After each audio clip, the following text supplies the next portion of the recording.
Then Gandalf lit up his wand. Of course it was Gandalf. But just when they were too busy to ask how he got there, he took out his sword again, and again it flashed in the dark by itself. It burnt with a rage that made it gleam if goblins were about, and now it was bright as blue flame for delight in the killing of the great lord of the cave.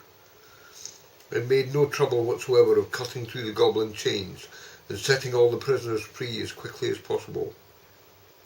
The sword's name was Glamdring, the Foehammer, if you remember. The goblins just called it Beater, and hated it worse than Biter, if possible.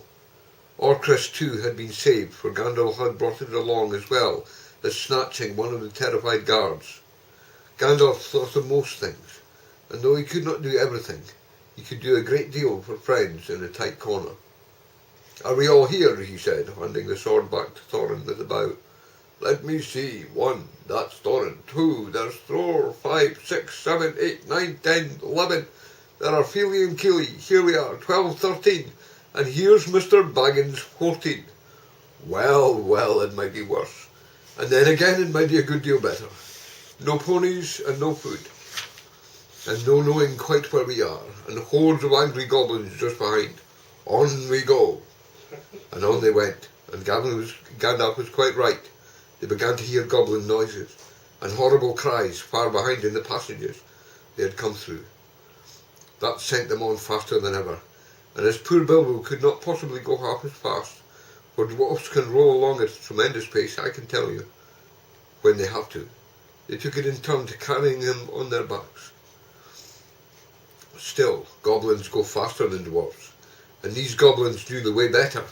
They had made the path themselves, and they were madly angry, and so that do what they could. The dwarfs heard the cries and howls getting closer and closer.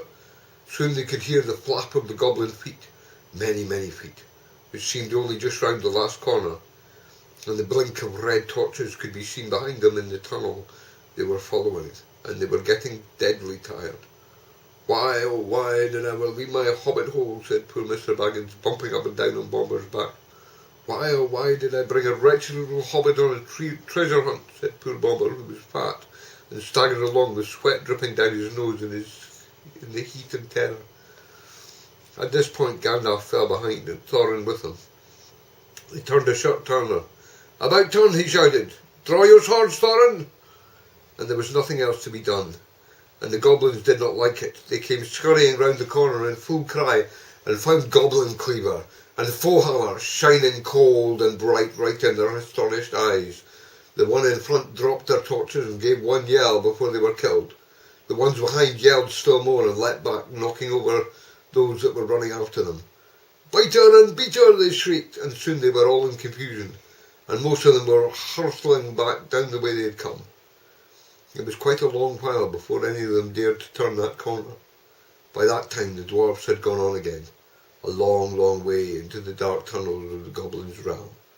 When the goblins discovered that, they put out their torches, and they slipped on soft shoes, and they chose out very quickest runners, with the sharpest ears and eyes, and they ran forward as swift as weasels in the dark, with hardly any more noise than bats. And that is why neither Bilbo nor the dwarfs, nor even Gandalf heard them coming, nor did they see them, but they were seen by the goblins that ran silently up behind. For Gandalf was letting his wand give out a faint light to carry the dwarfs as they went along. Quite suddenly Doran, now in the back again, carrying Bilbo, was grabbed from behind in the dark. He shouted and fell, and the hobbit rolled up his shoulders into the blackness, and bumped his head on a hard rock, and remembered nothing more.